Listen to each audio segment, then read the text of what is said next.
आज की वीडियो में हम बात करने वाले हैं भारत के एक ऐसे व्यक्ति की जिन्हें मिसाइल मैन के नाम से जाना जाता है और जिनकी भारत में वैज्ञानिक और राजनीतिज्ञ के तौर पर पहचान की जाती है। हम बात कर रहे हैं डॉक्टर एपीजे अब्दुल कलाम के बारे में। अगर एपीजे अब्दुल कलाम ना होते तो शायद परमाणु ऊर्जा का भारत में होना इतना आसान नहीं होता। तो आज की वीडियो में हम जानेंगे एपीजे अब्दुल कलाम की बायोग्राफी के बारे में। तो चलिए फिर वीडियो को शुरू करते हैं। उससे पहले अगर आप हमारे चैनल पर नए हैं तो हमारे चैनल हिस्ट्री का कीड़ा को सब्सक्राइब जरूर करें ताकि हम ऐसे ही हिस्ट्री से जुड़े वीडियोस आपके लिए लाते रहें। एपीजे अब्दुल कलाम का पूरा नाम अबुल पाकिर जैनुलाब्दीन अब्दुल कलाम था। इन्हें हमेशा से ही डॉक्टर एपीजे अब्दुल कलाम के नाम से जाना जाता है। इनका जन्म 15 अक्टूबर 1931 को तमिलनाडु के रामेश्वरम के धनुषकोडी में हुआ था। इनके पिता का नाम जैनुलाब्दीन था। अब्दुल कलाम के पिता अनपढ़ थे और उनका पेशा नावों को किराए पर देना और बेचना हुआ करता था। अनपढ़ होने के बावजूद भी उनके पिता के विचार आम लोगों की सोच से कई ज्यादा ऊपर थे। उच्च विचारों के धनी होने की वजह से वो अपने सभी बच्चों को उच्च शिक्षा देना चाहते थे। अब्दुल कलाम की माता का नाम असीमा था जो कि एक घरेलू गृहिणी थीं। अब्दुल कलाम 5 भाई बहन थे जिनमें से 3 बड़े भाई और एक बड़ी बहन थी। अब्दुल कलाम की शादी नहीं हुई थी। जब अब्दुल कलाम का जन्म हुआ तब उनका परिवार गरीबी से काफी ज्यादा जूझ रहा था और अपने परिवार की मदद करने के लिए डॉक्टर एपीजे अब्दुल कलाम ने छोटी सी उम्र से ही अखबार बेचना शुरू कर दिया था। जब वो स्कूल में पढ़ाई किया करते थे तब वो पढ़ाई में काफी सामान्य थे, लेकिन उनकी नई नई चीजों को सीखने में हमेशा रुचि रही थी और वो हमेशा से नई नई चीजें सीखना चाहते थे, जिसके लिए वो कई घंटे पढ़ाई किया करते थे। एपीजे अब्दुल कलाम का मनपसंद विषय गणित था, जिसमें वो खासी रुचि रखते थे। डॉक्टर एपीजे अब्दुल कलाम की प्रारंभिक शिक्षा रामनाथपुरम तमिलनाडु के सिजवार्ड्स हायर सेकेंडरी स्कूल से हुई थी, जहां पर उन्होंने मैट्रिक की शिक्षा प्राप्त की थी। स्कूल के दिनों में उनके एक शिक्षक अयादुरे सोलोमन थे, जिनसे अब्दुल कलाम काफी ज्यादा प्रभावित थे। उनके शिक्षक का ये मानना था कि ख्वाहिश, उम्मीद और यकीन को हमेशा अपने जीवन में जरूर रखना चाहिए और इन सभी मूल मंत्रों पर काबू करना बहुत ज्यादा जरूरी है। इन 3 मूल मंत्रों के कारण आप अपनी मंजिल को बिना किसी परेशानी के पा सकते हैं और इन्हीं 3 मंत्रों को अब्दुल कलाम जी ने अपनी जिंदगी में अपनाया और अपने जीवन के आखिरी समय तक इन्हीं मूल मंत्रों को कायम रखा। प्रारंभिक शिक्षा प्राप्त करने के बाद 1954 में तिरुचिरापल्ली के सेंट जोसेफ कॉलेज से फिजिक्स में बीएससी की डिग्री प्राप्त की और उसके बाद 1955 में मद्रास चले गए।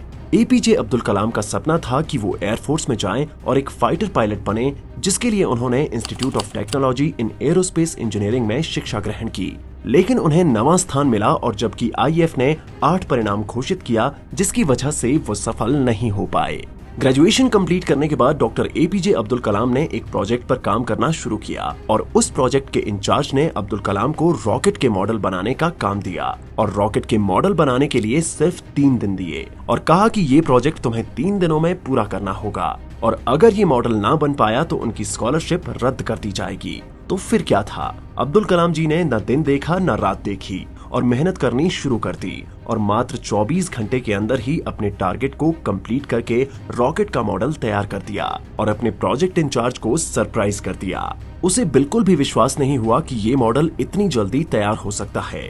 ऐसे ही अपने जीवन में कई चुनौतियों को पार करके एपीजे अब्दुल कलाम आगे बढ़े।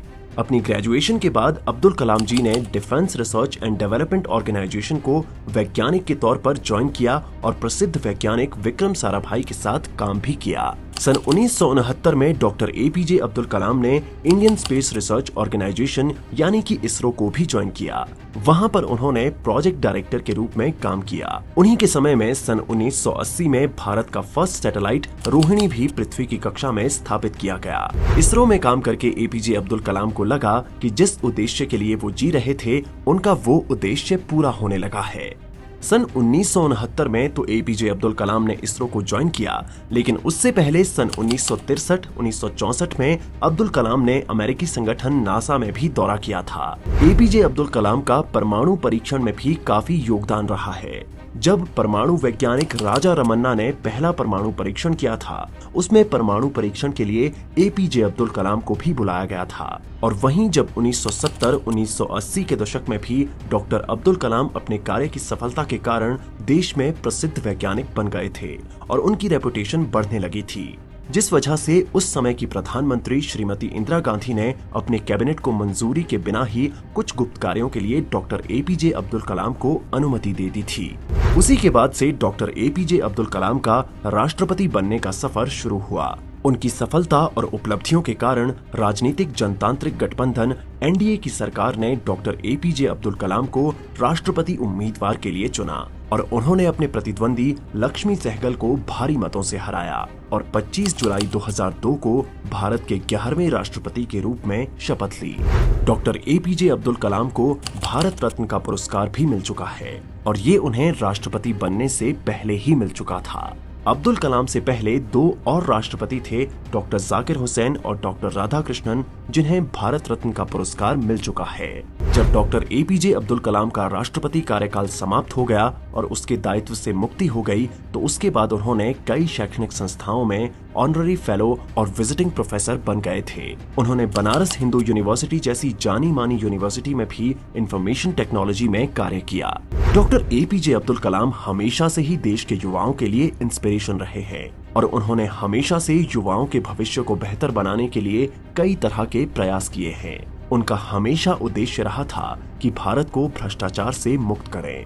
वो देश के युवाओं में इतने लोकप्रिय थे कि इसे देखकर डॉक्टर एपीजे अब्दुल कलाम को 2 बार ETV youth icon of the year के अवार्ड से नवाजा जा चुका था। डॉक्टर एपीजे अब्दुल कलाम का व्यक्तिगत जीवन भी बहुत अच्छा था। वो पूरी तरह से अनुशासन का पालन करने वाले व्यक्ति थे। डॉक्टर एपीजे अब्दुल कलाम श्रीमद् भगवत गीता और कुरान दोनों का अध्ययन किया करते थे। उन्होंने हमेशा से ही भारत को विकासशील देश से विकसित देश बनाने का बड़ा सपना देखा था और एपीजे अब्दुल कलाम बच्चों और युवाओं के लिए हमेशा से इंस्पिरेशन रहे थे और आज भी हैं। डॉक्टर एपीजे अब्दुल कलाम जब 84 साल के थे तो 27 जुलाई 2015 को उनका निधन हो गया। उस समय वो भारतीय प्रबंधन संस्थान IIM शिलोंग में रहने योग्य ग्रह पर अपना विचार व्यक्त कर रहे थे और उन्हें कार्डियक अटैक हुआ और वो वहीं पर बेहोश हो गए और लगभग शाम 6:30 बजे उन्हें बैथानी अस्पताल में ICU में ले जाया गया, जहां पर 2 घंटे बाद उनकी मृत्यु हो गई। 30 जुलाई 2015 को उनका अंतिम संस्कार उनके पैतृक गांव रामेश्वरम में हुआ और उनके अंतिम अनुष्ठान के समय लगभग 3.5 लाख लोग शामिल थे, जिसमें भारत के प्रधानमंत्री श्री नरेंद्र मोदी, तमिलनाडु के राज्यपाल, कर्नाटक, केरल और आंध्र प्रदेश के मुख्यमंत्री जैसे बड़े बड़े लोग भी शामिल थे।